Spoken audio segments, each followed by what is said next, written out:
વાવ થરાદ જિલ્લાના થરાદ 4 રસ્તા સ્થિત મુખ્ય સર્કલ પર ભવ્ય ગૌમાતાની પ્રતિમા સ્થાપિત કરવાની કામગીરીનો શુભારંભ થયો છે। આ પવિત્ર કાર્યના પ્રથમ તબક્કા તરીકે આજે શાસ્ત્રોક્ત વિધિ સાથે કળશ સ્થાપન વિધિ સંપન્ન કરવામાં આવી હતી। જિલ્લા કલેક્ટરના અધ્યક્ષ સ્થાને અને પૂજ્ય સંતો તેમજ ગૌભક્તોના વરદ હસ્તે આ કળશ સ્થાપન મુહૂર્ત સંપન્ન થયું।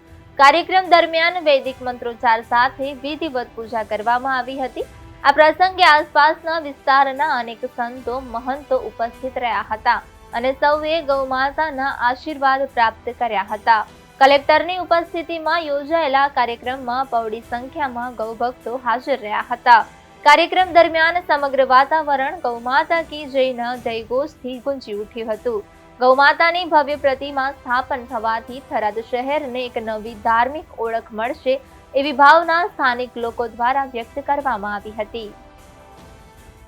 થરાદ નવો જિલ્લો બનતો આ જે સર્કલ હતું એ સર્કલનો ઘણા સમયથી વિચાર ચાલતો હતો અને ભિન્ન વ્યક્તિઓ દ્વારા બધાનો વિચાર એવો હતો કે કોઈ પ્રતિમા અથવા કોઈ પણ સ્ટેચ્યુ લાગવું જોઈએ, થરાદની શોભા થવી જોઈએ જે જિલ્લાને લઈને અમે હમણાં થોડા જ સમય પહેલા આપણા માનનીય જનસેવક અને વિધાનસભાના સ્પીકર સાહેબ દ્વારા અમે એમને રજૂઆત કરી કે જ્યારે આ આખો વિસ્તાર ગૌમય છે, આપ પણ એક ગૌ ભગત છો, કૃષિ પ્રેમી છો, ત્યારે અમે આપને વિનંતી કરીએ છીએ ગૌ ભક્તો દ્વારા અને સંતો દ્વારા કે આપ અહીં ગૌ પ્રતિમા લગાડો।